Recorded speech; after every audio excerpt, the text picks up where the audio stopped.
পিঠার কথা শুনলেই মনটা কিন্তু একদমই ভরে যায়। আর আজকে যে পিঠাটা বানাবো এই পিঠাটা গায়ে হলুদ অনুষ্ঠানে অথবা বিকেল বেলার নাস্তায় গরম চায়ের সাথে কিন্তু দারুণ লাগে। আর এই পিঠাটা কিন্তু খেতে অসম্ভব মজা আর বানানো কিন্তু একেবারেই সোজা। এখানে 1.5 কাপ পানির ভিতর 1 কাপ চিনি 1 কাপ দুধ দিয়ে দিলাম, আরো কিছুটা চিনি দিয়ে দিলাম, দিয়ে খুব ভালো করে নেড়ে চেড়ে নিলাম। এরপর আমি এর সাথে লবণ দিয়ে দিলাম, লবণ দিয়ে আমি এর ভিতরে ময়দা মিক্সড করে নিব।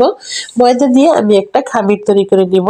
খামিরটা কিন্তু প্রথমে একটু শক্ত করে তৈরি করতে হবে। তারপরে যে একটা ডিম মেখেছি, ময়ান দেওয়ার পর একটা ডিম ভেঙে দিতে হবে, যেহেতু ময়দাটা আমি শক্ত রেখেছি কিন্তু দেখুন বেশ হার্ড।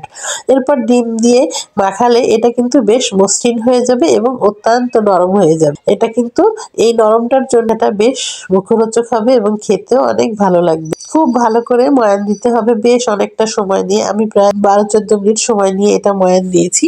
তারপর এরকম ছোট ছোট লেচি কেটে নিয়েছি, 4টা টুকরো করে। তারপরে ছোট ছোট লেচি কেটে নিয়েছি। এই পিঠাটা বানানো খুবই সোজা।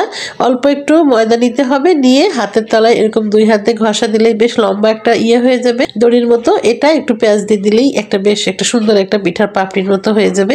এই যে দেখুন আমি অল্প একটু ময়দা নিলাম, এবার 2 হাতের তালুতে বেশ ভালো করে চাপ দিলেই এরকম লম্বা একটা দড়ির মতো হয়ে যাবে। এবার এই মাথাটা আর ওই মাথাটা একসাথে চাপ দিলেই কিন্তু একটা পিঠা হয়ে যাবে।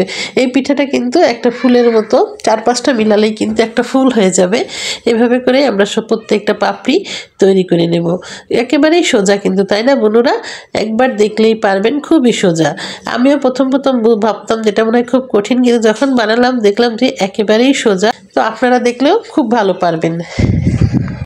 এভাবে করে সবগুলো পিঠা বানিয়ে নিলাম। তারপর কড়াইয়ে তেল গরম করে হালকা লো আছে এটাকে আমি 5-6 মিনিট সময় নিয়ে খুব ভালো করে ভেজে নিতে হবে।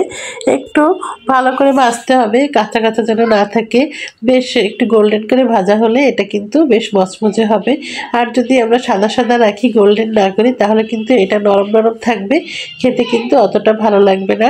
আর এটা কিন্তু চিনি শিরায় দেওয়ার দরকার নেই বা দুধে ভেজালেও অতটা ভালো লাগবে না। এটা এরকম তেলে ভাজার পর চায়ের সাথে এমনি খেতেই বেশি ভালো লাগে। এই যে দেখুন আমি কিন্তু একেবারে একটু গোল্ডেন ব্রাউন কালার ধারণ করছে প্রায়। এই যে কালারটা হয়ে গেছে, এই যে আমি এটাকে নামিয়ে ফেলছি। খুব সুন্দর একটা কালার এসেছে, কিন্তু এরকম কালার যখন হবে তখন নামিয়ে ফেলবেন। এর চেয়ে বেশি কালার করতে গেলে পুড়ে যাবে, খেতে ভালো লাগবে না, তেতো তেতো ভাব লাগবে।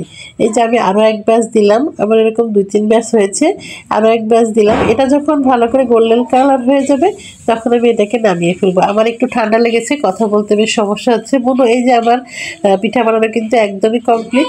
দেখতে কিন্তু অসাধারণ হয়েছে, খেতেও অসাধারণ হয়েছে। তো আমার এই রেসিপিটা যদি তোমাদের কাছে ভালো লেগে থাকে তাহলে অবশ্যই এটা লাইক কমেন্ট শেয়ার দিয়ে দিও। আমি যদি তোমাদের মনের গভীরে পৌঁছাতে পারি আমার রেসিপি নিয়ে, তাহলে অবশ্যই অন্য ভাইয়া এবং আপুদেরকে দেখার সুযোগ করে দিও। আর নিজ পরিবারের সাথে থাকবে। অনেক ঠান্ডা পড়েছে, সবাই ভালো থাকবে, সাবধানে থাকবে। টাটা, আসসালামু আলাইকুম।